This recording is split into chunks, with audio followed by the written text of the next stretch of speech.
যাই হোক, যেহেতু হাসিনা তার সর্বোচ্চ ক্ষমতা ব্যবহার করে ফেলেছে, ক্ষমতায় টিকে থাকার জন্য পুলিশ, বিজিবি, প্যারামিলিটারি সব ব্যবহার করেছে, এমনকি সশস্ত্র বাহিনী ব্যবহার করে কারফিউ পর্যন্ত জারি করেও ছাত্র জনতার বিরুদ্ধে পরাজিত হয়েছে।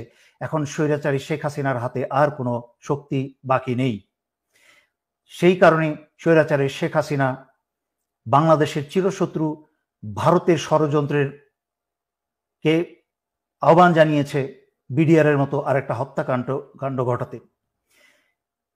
বাংলাদেশ সেনাবাহিনীতে, সেনানিবাসে বা বিভিন্ন কোনো অর্গানাইজেশনে যদি এই ধরনের একটা হত্যাকাণ্ড চালানো যায়, তাহলে ভারতের পরিকল্পনা হচ্ছে বাংলাদেশকে প্রহরী শূন্য করা, বাংলাদেশের সার্বভৌমত্ব এবং স্বাধীনতা রক্ষা করার যেন আর কোনো প্রহরী বাকি না থাকে। তাই নিজেদের মাঝখানে রক্তক্ষয় শুরু করে দিয়ে সেনাবাহিনীর অফিসার এবং দেশপ্রেমিক সেনাদেরকে হত্যা করে হাসিনা বাংলাদেশের ভিতরে ভারতীয় সেনা প্রবেশ করাবে। তার উদাহরণ আপনারা দেখেছেন এবং শুনেছেন। স্বৈরাচারী শেখ হাসিনা ভারতের সাথে গোপনে বাংলাদেশের বুক চুরে রেল চলাচলের ব্যবস্থা করেছে।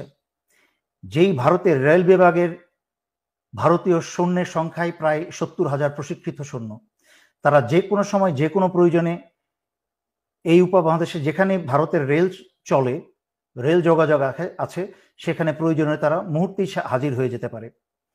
তার মানে এই রেল ব্যবস্থার নাম করে বাংলাদেশের ভিতরে চাইলে ভারত প্রয়োজনে 70,000 সেনা মোতায়েন করতে পারে।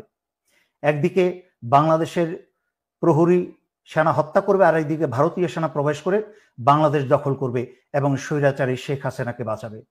আর তার দায় দায়িত্ব সম্পূর্ণ চাপাবে হচ্ছে জামাত শিবিরের উপরে, এবং স্বৈরাচারী শেখ হাসিনা বলবে যে এই কাজ করে শুরু করেছে বাংলাদেশ সেনাবাহিনীর ভেতরে থাকা জামাতের লোকজন বা শিবিরের লোকজন, যা স্বৈরাচারী শেখ হাসিনার চোরপুত্র জয়ের মুখে থেকে আমরা বেশ কয়েকবার শুনেছি যে সেনাবাহিনীর ভিতরে জামাত শিবির আছে।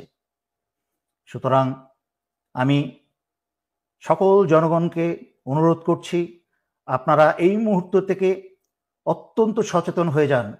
কোথাও আপনারা একা থাকবেন না। কোথাও আপনাদেরকে বাসা বাড়িতে এলাকায় যদি পুলিশি হানা হয়, তাহলে আপনারা সারা এলাকার মানুষ ঘিরে ধরবেন এবং ছাত্রছাত্রী তোমরা সবাই পকেটের মাঝখানে তোমরা মরিচের গুঁড়া রাখবে। কাছের থেকে এসে ছাত্রলীগ, পুলিশ যারাই তোমাদেরকে ধরে নিয়ে যেতে চাইবে, তাদের চোখে মুখে মরিচের গুঁড়া মেরে দাও। এটা হচ্ছে ন্যূনতম তোমাদের ডিফেন্স। তাছাড়াও হাতে যা পারো তোমরা রাখো সংঘবদ্ধভাবে। নাও আসছি সর্বোপরি সশস্ত্র বাহিনীর প্রতি। ইতিমধ্যে 57 জন ভাই হারিয়েছেন, তখন কোনো পদক্ষেপ নেন নাই ভাইদের বাঁচানো। দেশ ভারতের দখলে চলে গেছে এই স্বৈরাচারী হাসিনার কারণে। 15 বছর ধরে যাবৎ বাংলাদেশের সবকিছু স্বাধীনতা, সার্বভৌমত্ব, এমনকি জনগণের জান মাল, বাংলাদেশের অর্থনীতি সবকিছু ভারতের হাতে তুলে দিয়েছে। আরো অপেক্ষা করবেন নিজের এবং নিজের স্ত্রী সন্তানের রক্ত দিয়ে? এখনো সময় আছে। আজকে রাত্রে ভোরের অপেক্ষা না থেকেই আপনারা অস্ত্র হাতে জরুরি অবস্থা জারি করে সারা বাংলাদেশের ক্ষমতাবার হাতে তুলে নিন এবং ছাত্র আন্দোলনরত ছাত্র জনতার সাথে কাঁধে কাঁধ মিলিয়ে বাংলাদেশ রক্ষায় দাঁড়িয়ে যান। আমি সংগ্রামরত, আন্দোলনরত ছাত্র ছাত্রী জনতা এবং দেশপ্রেমিক সশস্ত্র বাহিনীর পক্ষ থেকেই স্বৈরাচারী শেখ হাসিনার সরকারকে বহিষ্কার ঘোষণা করছি। স্বৈরাচারী শেখ হাসিনা সরকার আজ থেকে বাংলাদেশে সম্পূর্ণ অকার্যকর ঘোষণা করা হলো এবং স্বৈরাচারী শেখ হাসিনার আওয়ামী লীগের যে কোনো সদস্যকে পেলে আপনারা গ্রেফতার করে জেলে সোপর্দ করুন। সশস্ত্র বাহিনী, দেশপ্রেমিক বিজিবি সকলের উদ্দেশ্যে আপনারা বিজিবির প্রতি সারা বাংলাদেশের সীমানা পাহারা দিন এবং সশস্ত্র বাহিনীর নিজ অন্যান্য দায়িত্বের পাশাপাশি দায়িত্ব সকল বিমানবন্দরগুলোকে দৃষ্টিতে আনুন এবং পাহারায় রাখুন, যেন আওয়ামী লীগের কেউ পালিয়ে যেতে না পারে।